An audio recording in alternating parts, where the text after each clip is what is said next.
Bonjour, ici Manu de monprofdebatterie.com. Bienvenue dans cette nouvelle vidéo dans laquelle je vais pousser beaucoup plus loin un concept que j'ai déjà présenté dans une vidéo précédente qui se trouve d'ailleurs juste ici. C'est une vidéo dans laquelle je vous présentais un exercice redoutable pour solidifier votre sens du rythme et qui utilisait différentes subdivisions rythmiques. Alors, si vous avez déjà réussi à dompter l'exercice que je présentais dans mon autre vidéo avec succès, mais qui vous arrive encore parfois de ne pas toujours être précis lorsque vous jouez une chanson ou lorsque vous vous pratiquez avec un métronome. Ou encore, si vous avez toujours de la difficulté à terminer vos fils correctement et au bon endroit, restez avec moi car on va vraiment pousser ça à un autre niveau dans la vidéo d'aujourd'hui. Comme j'expliquais précédemment, vous rêvez peut-être secrètement de devenir un véritable métronome ambulant, de ne plus jamais déroger de la pulsation et de vraiment vous sentir solide, régulier et constant lorsque vous battez le rythme. C'est un peu le rêve de tout batteur, n'est-ce pas? Dans le fond, c'est un peu ça la définition d'un bon batteur, tenir le rythme et s'assurer que la pulsation reste stable et constante. Alors l'exercice que je vous présente aujourd'hui va justement vous permettre de solidifier votre sens du rythme en développant votre acuité auditive et en devenant de plus en plus précis quand vient le temps de suivre une pulsation. Attention par exemple, comme c'est un exercice version 2.0, je vous recommande vivement de bien maîtriser la version 1 qui se trouve juste ici avant de vous lancer avec l'exercice d'aujourd'hui. Sans quoi ça pourrait s'avérer être un peu casse-cou et démotivant aussi pour vous. Alors comme j'aime bien dire, des marches d'escalier, ça doit se monter une à la fois et dans le bon ordre. Mais juste avant de vous dévoiler en détail en quoi consiste l'exercice 2.0 et avant de vous en faire un exemple, laissez-moi à nouveau vous rafraîchir la mémoire en expliquant le concept qui se cache derrière cet exercice-là et qui en fait un exercice si intéressant pour développer une meilleure précision rythmique et un meilleur sens de la pulsation.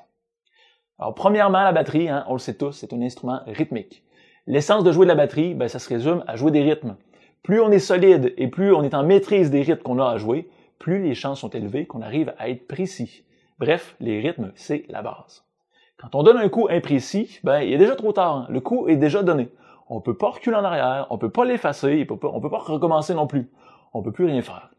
Par contre, quand ça arrive, on peut prendre ça comme un avertissement, un message qui dit « t'aurais peut-être ici avantage à remaîtriser ou du moins retravailler certains motifs rythmiques, question de devenir plus précis. » Parce que quand on s'arrête pour y penser quelques instants, il y a deux raisons principales qui peuvent faire qu'on est imprécis. Un, vous n'êtes pas en pleine maîtrise des motifs rythmiques que vous avez à jouer. Ou deux, vous n'êtes pas 100% confortable avec les enchaînements de certains motifs rythmiques, avec les passages d'un à l'autre. Évidemment, il peut y avoir d'autres facteurs comme la vitesse, les déplacements d'un élément à un autre sur votre batterie, etc. Mais avant toute chose, quand il vous arrive d'être imprécis, les deux premiers aspects que je vous invite à inspecter, c'est la maîtrise des motifs rythmiques que vous avez à jouer et vos aptitudes à enchaîner différents de ces motifs rythmiques-là avec aisance et fluidité. Si ça, c'est pas en place, malheureusement, vous allez toujours rester imprécis, peu importe ce que vous faites. Et c'est pourquoi ça vaut la peine, dans notre routine de pratique quotidienne, dans vos entraînements au quotidien, de garder quelques minutes pour faire certains exercices qui vont spécifiquement nous aider à développer et à solidifier notre précision rythmique et notre sens de la pulsation. Voici donc en détail un exercice que j'aime beaucoup et qui peut facilement être adapté à différents niveaux de difficulté, surtout en jouant avec la vitesse ou en enlevant certaines parties. Je vous explique un peu plus en détail. Alors la première chose à savoir dans cet exercice-là, c'est que c'est un exercice qui va se faire avec un métronome et qu'on va placer environ entre 60 et 100. Et 60 étant un peu une zone basse, ça va être des fois difficile d'être précis en bas de ça parce qu'il va y avoir trop d'espace entre les temps, entre chacun des pulsations. C'est pas impossible, c'est juste que je pense qu'à partir de 60 et jusqu'à 100, c'est une zone dans laquelle vous allez trouver un peu plus de facilité, du moins pour vous entraîner avec cet exercice-là. Même chose, à 100, ça devient un peu extrême. Je vous dirais que vous êtes mieux d'avoir des mains bien développées pour être capable de le faire à 100. C'est pas nécessairement évident, c'est un bon défi, mais c'est tout de même faisable. Le concept est simple à comprendre, mais disons-le, un peu difficile à faire dans la pratique. Comme dans la version 1 de l'exercice, on va reprendre les subdivisions de 1, 2, 3, 4, 6 et 8 coups par temps. Mais au lieu de simplement les enchaîner un à la suite de l'autre, comme on le faisait dans la version 1, donc dans la version 1, on passait de 2 mesures de 1 coup par pulsation, à 2 mesures de 2 coups par pulsation, à 2 mesures de 3 coups, 4 coups, 6 coups et 8 coups, et après ça, on redescendait. 8, 6, 4, 3, 2, 1. Ici, par exemple, dans la version 2, on va s'assurer que chaque subdivision croise toutes les autres subdivisions possibles à quelque part dans l'exercice. Ce que ça veut dire, c'est qu'on va prendre la subdivision de 1 coup, qu'on va enchaîner avec la subdivision de 2 coups. Ensuite, on va revenir à la subdivision 1 avant d'aller à la subdivision 3. Ensuite, on va encore revenir à la subdivision 1 avant d'aller à la subdivision 4, etc. On va toujours comme ça sauter à la subdivision suivante, puis à revenir à la subdivision initiale. De cette façon-là, à la fin de l'exercice, on va vraiment avoir traversé tous les enchaînements de subdivision possibles, ce qui n'était pas le cas dans la version 1 de l'exercice. Une autre différence qui va rendre l'exercice d'aujourd'hui un peu plus complexe aussi, c'est que les enchaînements vont venir plus rapidement. C'est-à-dire qu'au lieu de rester 2 mesures complètes sur chaque subdivision avant de passer à la suivante, ici je vous invite à faire une seule mesure. Donc 4 temps.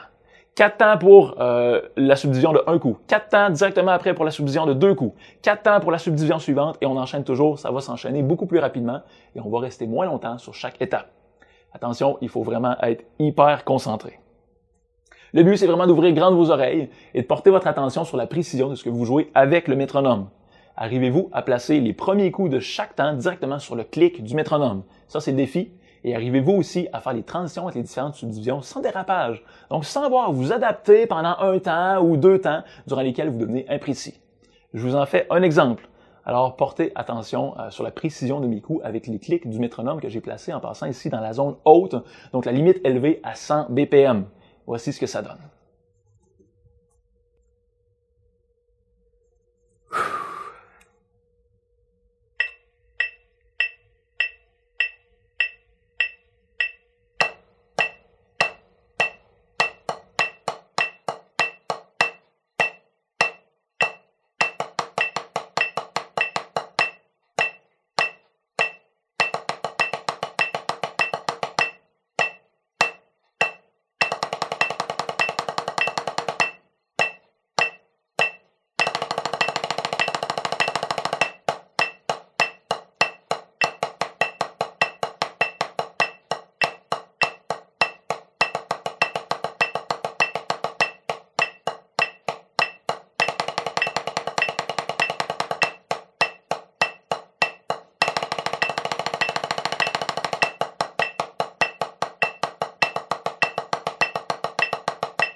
Alors, ça me surprend à chaque fois, mais c'est un sacré exercice à maîtriser. Franchement, je pense qu'on ne devient jamais vraiment complètement satisfait quand je joue. Même moi-même, je suis un peu critique envers moi-même. C'était, oui, une bonne version, je suis satisfait, mais en même temps, il y a des endroits où je me dis, ça bouge un peu, hein, ça graphique un peu avec la pulsation. Malgré tout, il est efficace cet exercice-là, et c'est tout ce qui compte. Alors, il est difficile, mais efficace. Aussi, si jamais c'est trop difficile pour le niveau où vous êtes rendu, ne soyez pas gêné de l'adapter en coupant une partie de l'exercice, par exemple. Vous pourriez garder uniquement les subdivisions de 1, 2, 3 et 4 coups, par exemple. C'est une idée parmi une autre. L'autre façon, évidemment, de simplifier, c'est qu'au lieu de partir à 100, ce que je vous encourage pas de faire, à moins que vous soyez pleinement expérimenté, c'est de commencer un peu plus dans la zone basse, plus ou moins dans le coin de 60 BPM avec le métronome. Alors voilà, j'espère que ça vous aide et que ça vous donne le goût de vous lancer avec mon exercice de subdivision rythmique 2.0. Vous savez maintenant quoi faire et le reste, c'est à vous de jouer, c'est à vous de vous entraîner avec lui.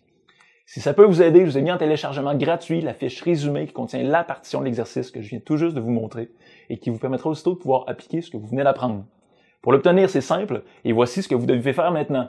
Dirigez-vous un peu plus bas sur la page et dites-moi dans le formulaire réservé à cet effet à quelle adresse email je vais vous envoyer votre lien d'accès. Attention aussi, si vous visionnez la vidéo à partir de YouTube, vous devez d'abord vous rendre sur monprofdebatterie.com en cliquant sur le lien qui se trouve dans la description au bas de la vidéo YouTube. Aussi, je suis curieux de savoir comment ça se déroule pour vous cet exercice-là. Venez me dire tout ça dans la zone de commentaires. Laissez-moi en fait savoir ce que vous pensez de tout ça, juste en bas de la vidéo. Finalement, si vous aimez ce que je partage avec vous, je vous invite à faire découvrir monprofdebatterie.com aux autres batteurs que vous connaissez. Partagez mes vidéos sur vos réseaux sociaux, laissez-moi un commentaire, posez-moi vos questions ou dites-moi tout simplement ce que vous pensez de la vidéo que vous venez de regarder. Amusez-vous, pratiquez comme jamais auparavant et on se retrouve très bientôt sur Mon Prof de Batterie. Bye bye!